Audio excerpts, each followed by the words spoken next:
সাথে সংসার করবো। ছেলে বলছি যে আমি তোমার সাথে থাকতে চাই, কেন একটা মেয়ে আছে, মেয়ের ভবিষ্যৎটা নষ্ট করতে চাই না, আমি তোমার সাথে থাকতে চাই। ও বলে যে এতগুলো টাকা দাও, সিগনেচার তো করছেন, ব্যবস্থা অমুক তারিখে নিয়ে দিবে। কারণ আমি তো মানে ওইভাবে ব্যাংকে থেকে আমার স্টেটমেন্ট আই আছে, ওনার কাছ থেকে 2 লাখ টাকা আমি মিথ্যা বলছিলাম যে আমি বানাবো আমাদের দেন, পরে দিয়েছিলাম, কিছুই বানাই না, ওনারে দিয়ে দিচ্ছি। আবার পদক্ষেপ ব্যাংকে দিয়ে ও টাকা উঠাইছিল 4 লাখ, ওইখানে 2 লাখ টাকা আমি নিজে আমার মানে বেতন থেকে নিয়ে আর আমার বাবা জমি বিক্রি করছিল, গরু বিক্রি করছিল 1.5 লাখ, এই 1.5 লাখ আর 50,000 আমার বেতন ছিল, নিয়ে আমি 2 লাখ টাকা রাখছিলাম।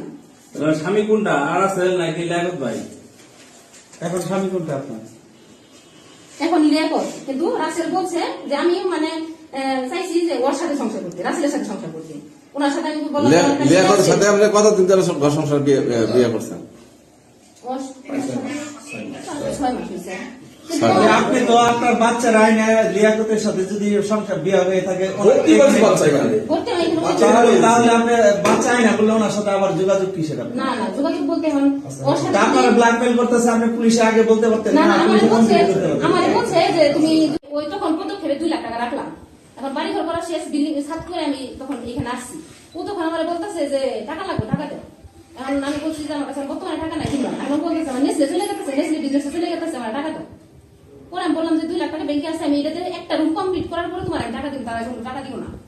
পরে এলিয়া নিয়ে ও ঘোলামেলা করতে করতে ও আমাদের বাড়ি থেকে শুরু করে ও ভুয়াপুর শহর সব জায়গায় ও ছেড়াবেলা করে ফেলাই, মানে আমার সঙ্গে সব মিলে যায়।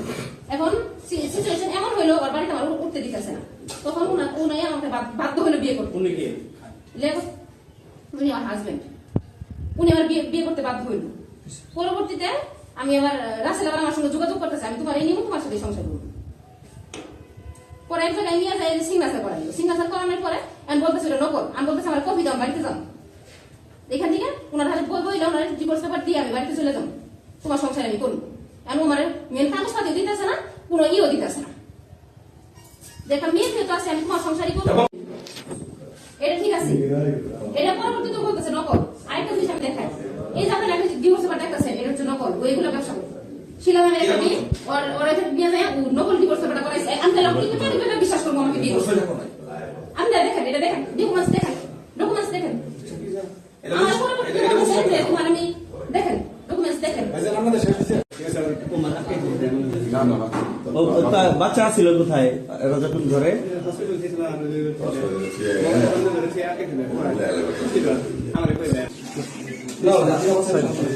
আচ্ছা, একটু 5 মিনিট ইয়ে আসতেছে, বাইক আসতেছে, আসতে হবে।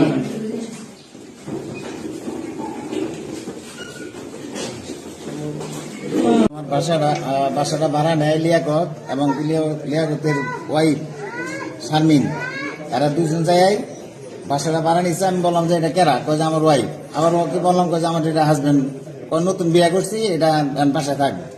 এইভাবে ডিসেম্বরের মাসে 1 তারিখ থেকে বাসাটা ভাড়া নিচ্ছি। আজকে কি সমস্যা? আজকে সমস্যা আমি জানি না, যে আজকে যে ওনার স্বামী আরেকটা হাজির, আমি আইসি একটা সময় আইসি সংবাদ পেলে বাসায় জানা লাগে, আমি এনে আসছি, আমি কিছু জানি। আমি বাসা করে বাসার মধ্যে আজকে 3 দিন আইসি, ওখানে সাক্ষাতে নেয়। আচ্ছা।